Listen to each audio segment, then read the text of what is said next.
Napakagandang paalala na naman sa atin. Dahil mabuti ang Panginoon, ang pag-ibig niya ay walang hanggan, at ang kanyang katapatan ay magpakailanman. So hindi minsan, hindi nakabase sa sitwasyon mo, because God's goodness is His nature, not your circumstance. Kaya naman kahit hindi maayos yung sitwasyon ng buhay natin ngayon, God's still good. At sobrang gandang basahin, sabi diyan, ang pag-ibig at katapatan ng Diyos ay walang hanggan. Gano'ng kaganda yon. Diba, ang tao umaalis, ang tao nawawala, pero ang Diyos nananatili.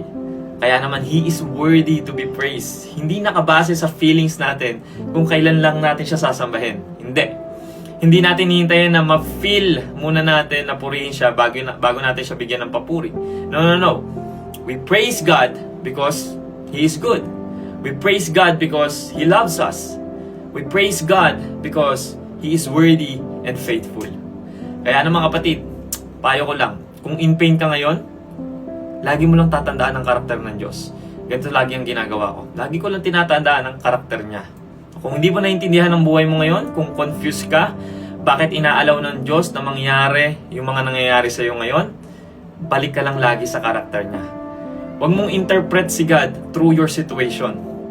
Interpret your situation through God. Paano natin gagawin yon?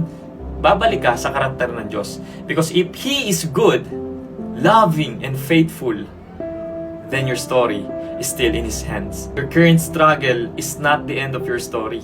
What He promised, He will fulfill. Because you don't worship God because life is good.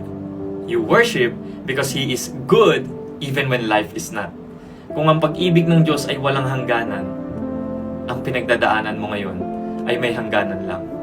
Pero ang katapatan ng Diyos, kailanman hindi titigil. Amen?